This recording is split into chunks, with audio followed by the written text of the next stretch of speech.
संविदा बहाल स्वास्थ्य कर्मी आज से अनिश्चितकालीन हड़ताल पर गए। सीतामढ़ी जिले में फैल रहे कोरोना महामारी के बीच बिहार राज्य स्वास्थ्य संविदा कर्मी संघ अपने 17 सूत्री मांगों को लेकर अनिश्चितकालीन हड़ताल पर चले गए हैं। कर्मियों ने सरकार पर किए गए वादे को पूरा नहीं करने का आरोप लगाते हुए हड़ताल का ऐलान किया है। संविदा कर्मियों के हड़ताल पर जाने के कारण सीतामढ़ी में स्वास्थ्य व्यवस्था पूरी तरह से ठप हो सकती है। जिले में सभी 17 प्रखंडों में कोरोना का जांच भी बंद हो सकता है। संविदा कर्मी कई महीनों से सरकार से अपने वेतन में वृद्धि, इंश्योरेंस सहित 17 सूत्री मांग करते आ रहे हैं।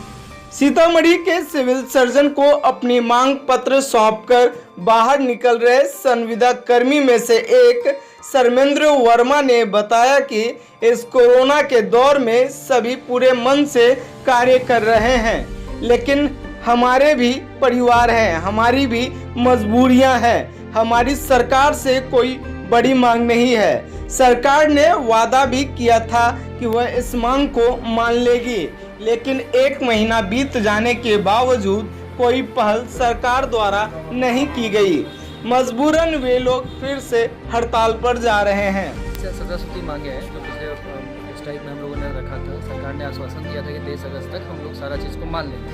जो अभी तक वादा खिलाफी के खिलाफ हम लोग ये हड़ताल का अनिश्चितकालीन कर रहे हैं। इसमें हमारा EPF की मांग है, इंश्योरेंस की मांग है, परमानेंट की मांग है और HR पॉलिसी लागू करने के बाद इसी को लेकर हम लोगों ने अनिश्चितकालीन हड़ताल किया, जिसमें सारे स्वास्थ्य विभाग के सभी 2 दिन बाद अगर हम सरकार बात नहीं मानती हमारे स्वास्थ्य कर्मचारी संघ।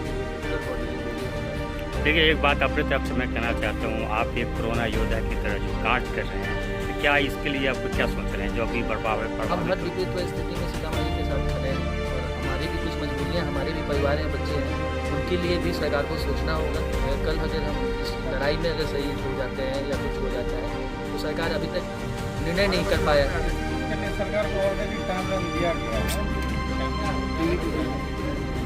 तो ये आपका ये डिमांड है कि हम लोग की बात को माने चाहिए इस लड़ाई में। भी परिवार हैं, बच्चे हैं और हम देश की सेवा में तन मन से लगे हुए हैं, तो सरकार को हमारे बारे में भी सोचना होगा।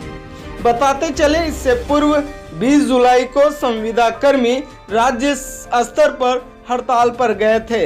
इसके 2 दिन बाद सरकार और संघ के प्रतिनिधियों के बीच वार्ता हुई, जिसमें सरकार ने 1 महीने के अंदर मांग को मान लेने का वादा किया, लेकिन 1 महीना बीत जाने के बावजूद सरकार द्वारा पहल नहीं की गई, जिस कारण संविदा कर्मी भी एक बार फिर अनिश्चितकालीन हड़ताल पर चले गए हैं।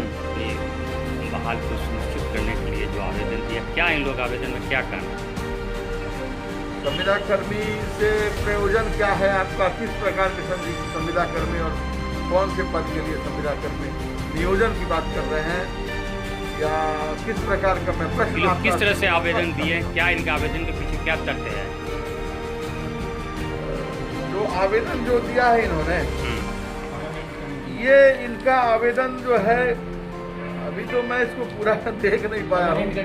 मैं पूरा इन्होंने अपना कुछ मांग है जो सरकार के पास है और उसमें जो मांग है इसमें इन्होंने क्या दिया है कि आप क्या परमानेंट के लिए सर? 17 सूत्री मांग है। इनका 17 सूत्री मांग है और 17 सूत्री मांग में बेहतर ये लोग बता देंगे क्या क्या मांग है। वो सरकार की बात है, राज्य स्वास्थ्य समिति इस पर निर्णय करेगी और हमारे माननीय जो सचिव महोदय हैं और माननीय हमारे मंत्री महोदय हैं, माननीय मंत्री महोदय और हमारे माननीय मुख्यमंत्री महोदय, वो सब लोगों के आदेश से और विचार से ही कुछ होगा। और ये चूँकि राष्ट्रीय स्वास्थ्य मिशन के तहत काम कर रहे हैं और राष्ट्र का काम कर रहे हैं, इसलिए हमको लगता है, मेरा विश्वास है सरकार जरूर सुन लेगी और जहाँ तक संभव होगा वो सरकार जरूर करेगी। आप एप्लीकेशन अग्रसारित करेंगे? नहीं, हमसे जो उचित कार्रवाई होगा मैं जरूर करूंगा। बताते चले कि जिले में वर्तमान समय में कोरोना संक्रमण मरीजों की संख्या में लगातार वृद्धि होती जा रही है। ऐसे में स्वास्थ्य कर्मियों की हड़ताल पर चले जाने से कोरोना का जांच कराए लोगों के डाटा का कार्य पूरी तरीके से ठप हो जाएगा। साथ ही वर्तमान परिस्थिति में हो रही जांच में गिरावट होने की संभावनाएं बन रही है, तो वहीं जांच कम होने से कोरोना संक्रमण फैलने की भी आशंका बढ़ सकती है। भारत वार्ता के लिए सीतामढ़ी से एहसान दानिश की रिपोर्ट।